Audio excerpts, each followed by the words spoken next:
Now, another form that I'm sending to you is a map of all of the roads, at least the main roads in the Roman Empire. And I'm sending that to you so that you can shade in the Roman Empire. So just shade it in with a color of your choice. Don't go into the German tribes. Don't go down into Scotland or in Ireland. So it's really the area where the roads are. And this gives you an idea of this huge network of roads that the legions marched on to get from place to place. And so it's an interesting map. And it shows that there's a real knot of roads. There's a real intersection in Rome. That's the thickest spot. And so there's an expression that all roads lead to Rome. And this is one of the reasons they had that expression, is it's real clear Rome really was the terminus for so many of the roads. Now, another thing that we want to do today is we want to discuss a little bit and really review just a bit on the first 10 emperors. And of course, we've got your book covers that, and we went over that last week. So rather than just make a list of the emperors, let me encourage you to learn the first 10. Of course, the first 5, the first one obviously is Augustus, Caesar, and then there's Tiberius and Caligula, Claudius, and also Nero. And Nero's famous for that very first major persecution against Christians. And then there's 10, a total of 10, and maybe the most famous of all of them. Of course, 7 of the first 10 were overthrown, and they had a violent overthrow. But one of the last of the 5 good emperors was Marcus Aurelius. And we talked a little bit about Marcus Aurelius last week. And he's known as the philosopher king and devoted himself to Stoic philosophy, wrote the Meditation, which is 12 books. And so we see that Aurelius was famous Roman. And he was from a Spanish family, and he was favored by Hadrian. He was also, in those days, you had to be a son of the emperor. So because he was selected and favored, Antonius Pius adopted him. So he was adopted, and then he was crowned in 161. He martyred Christians until toward the end of his reign, when he tried to lessen the gladiator fights. He blunt their weaponry. And so he made some reforms. But it was Constantine who made the big reform.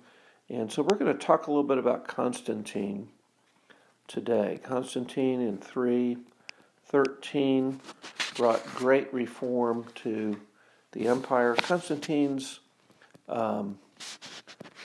is the famous emperor who was fighting for ascendancy or to dominate in Rome. And before the Battle of Mildred Bridge, he was in a dream, saw a cross appear in the sky, and then he saw in words, "In this sign conquer." And he took that to mean that he should take the sign of the cross, and that, of course, he was a Christian. At least his mother was a Christian. She was a very devout believer. And so he knew what the cross was all about. He knew what it meant. It was the symbol of how Jesus was executed. And so he adopted that sign on his standards, he put it on the shield, and he referred to himself as a Christian. And of course, a lot of people doubt if he was really a Christian, or did he just become a Christian so he could become more notable, be able to, be able to gain public opinion while the empire was becoming more and more influenced by Christians.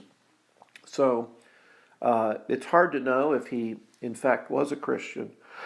I think he was. I've read several different views on it, and I think one of the big deciding factors for me was the fact that his mother was very devout, and so he heard the gospel, and he certainly was prayed for by his mother. And then the second thing is he launched a series of reforms that were rather unpopular. For instance, he banned gladiator games. Okay, so that was a big source of any of entertainment in Rome, particularly. And so I think when you look at some of the things that he said, he claimed he was a Christian, and he was also in 315.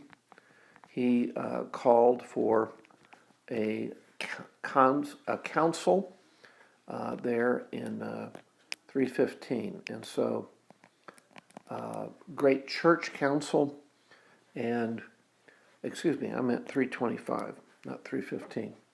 So for several reasons, we see that he is very likely to have been a Christian, but I think the evidence is pretty strong in that favor.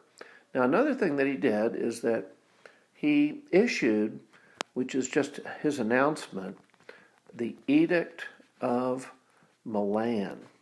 And the Edict of Milan actually gave religious freedom and a stopping of any persecution to Christians.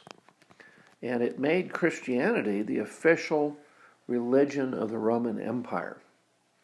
And they had emperor worship up until that time, and now Christianity is given some protected status. We see a lot from different emperors propaganda that propaganda is really one-sided information, one-sided views about an issue. And so you could say that lots of things that are promoted today where they just give you one-sided information or a one-sided view that just kind of colors the information. It's really meant that way to make people think a certain direction. So making thinking just only in a given direction. That's propaganda. So propaganda is an important term to know, and we certainly have seen lots of propaganda over the centuries, but the Romans really kind of coined this word. It was very important to realize that the Romans were the first great group that used propaganda. And they did that to manipulate their enemies. One of the great things that the Romans had was the Pax Romana. And that started during the reign of Augustus Caesar in 30 BC when he becomes emperor. And it extends past his death all the way to 180 AD.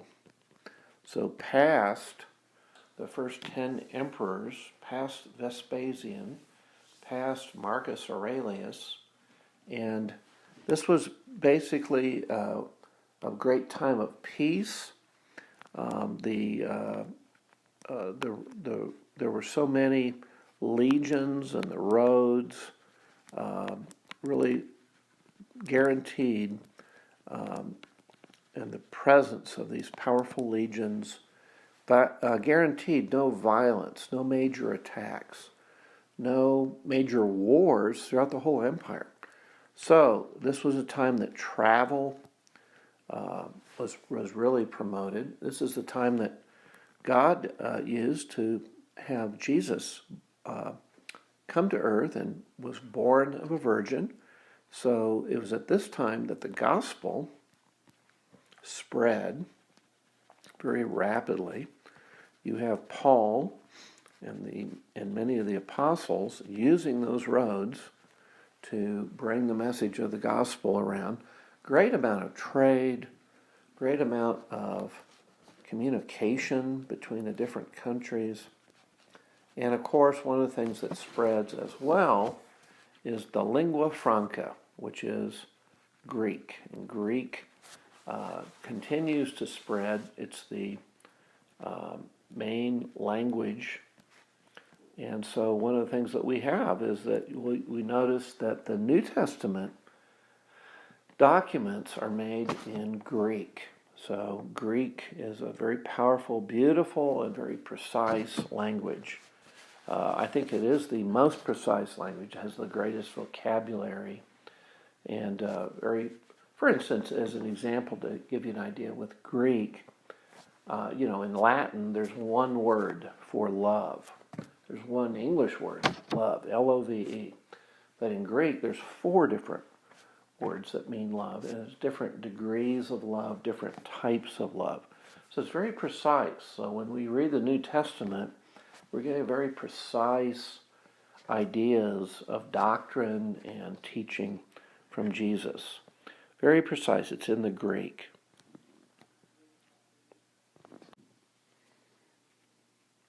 Now, as we resume our recording, I want to emphasize and to kind of take a step back and look at one of the great Roman feats. And maybe one of the things the Romans are best known for, aside from their army, the legion, and their military organization, was their engineering. And the two kind of go hand in hand.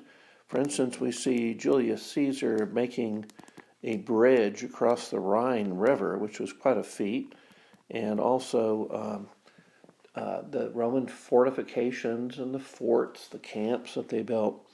So with the military, the Romans clearly won on organization. They were so organized, and the army reflected that. They could respond and divide and move individual units quite well. They were highly trained, well equipped. And then we have the engineering. And there are 4 key architectural engineering advances. I'm going to call them architectural because they do go in buildings. And these are things that the Romans developed. Okay, these are advances. The first one is concrete. The Romans develop a wonderful type of liquid rock, and concrete has ground up limestone, and it has a powdered lime that's also combined. So concrete is very quick drying. And the thing about concrete is you can pour it into shapes. And so if you just have the concrete, the kratos means rock, con means with. So you're talking about cement with rock. When you add the rock to it, there's a tremendous strengthening that happens. So they can pour it into different shapes, and so it was extremely useful. The second big advance was the arch. Now the arch is really a support for an overhead weight. And so usually the problem with building big buildings was if you added a second story, the weight of the brick or the stone would crush the wall on the first story. And so what they began to think about was how can we reduce the weight of the wall? And they reasoned, okay, if we open it up and put like doorways, or if we could make an arch to the doorway, then what happens is the weight shifts to the outside. So we have this arch here, and you've got the weight of the wall above it bearing down. And so what happens with an arch is that this weight on the very top of the arch is transferred to the side. It's transferred. So you've got all this weight that's to each side. And that's what an arch does. You can open up the middle, and your wall weighs less, but you have transferred the weight of the upper bricks or rocks, whatever, to the side. Now, an arch has individual stones that are set in place, and then it has what's known as a keystone at the top of the arch. And the keystone is very, very key because the weight of the building, pressing down on it, the keystone transfers the weight to each side. And so this weight is transferred, and therefore you can build a higher building. You use less rock, and so it is a strong building, but it has less material and therefore weighs less. And all of that is a big advantage when you're building into height. Now, probably the most famous arched building is the Colosseum.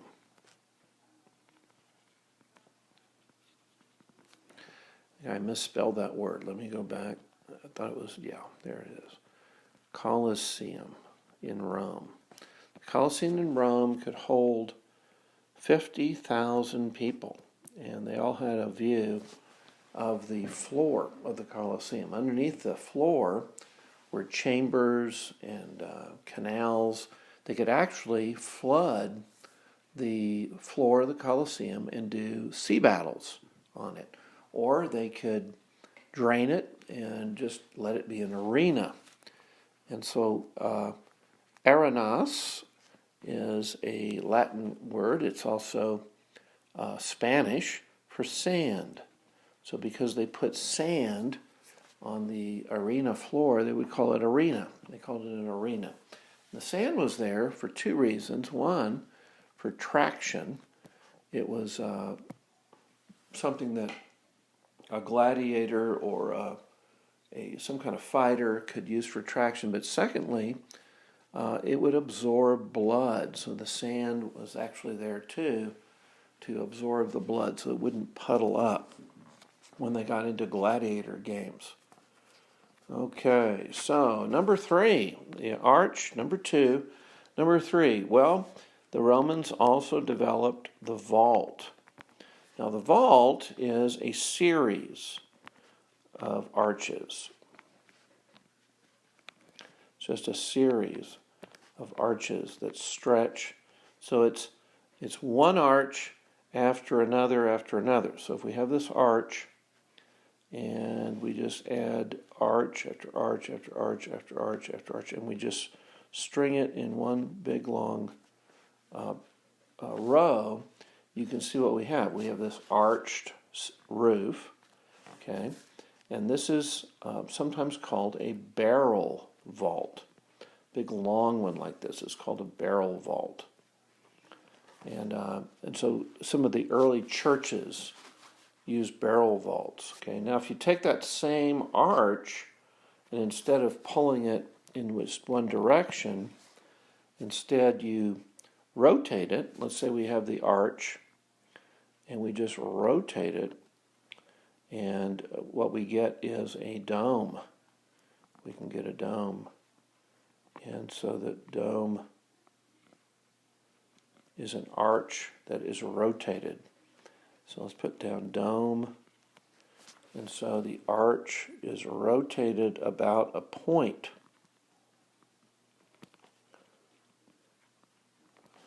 And that would be a center point. So you can kind of picture that if you were to look down on this, and probably the most famous dome in Roman history is the dome that's in Rome, and it's where they set a building up that's got concrete walls, but inside there are little cavities in the walls. It's a very large building. In fact, it's 142 feet in diameter. So you remember now 150 feet is 50 yards. So 50 yards is very, very large. And to think they could figure a way to have a dome span that building was pretty amazing. And this is called the Pantheon. Pan means all, and theos means gods. So this was the building where the Romans had all the gods of the different countries they had conquered, and they were on display. So all these little idols, all these little niches. Okay.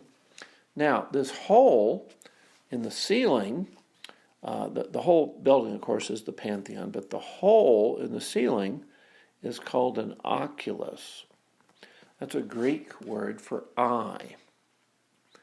And the idea was that God would look down, God's eye would look down into the building through this big hole that was up there. Now the hole was I'm trying to remember, I think it was about 12 feet across. But it was so high up, and Rome doesn't get a lot of heavy rains. It's a Mediterranean climate, kind of dry. So the rain was not a big problem there. So they would have some rain that would puddle up on the floor, but it wasn't a real big problem with the Romans, okay? So by the time that we see the 5 good emperors, the emperors that finish with Marcus Aurelius, we begin to see the empire falling apart. So I'm going to put down the Roman Empire is really in disarray after Marcus Aurelius.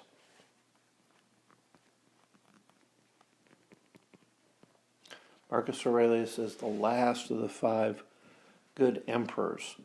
And what we begin to see is that a lot of emperors blame the disintegration of Rome on Christians. They begin blaming the Christians for the problems.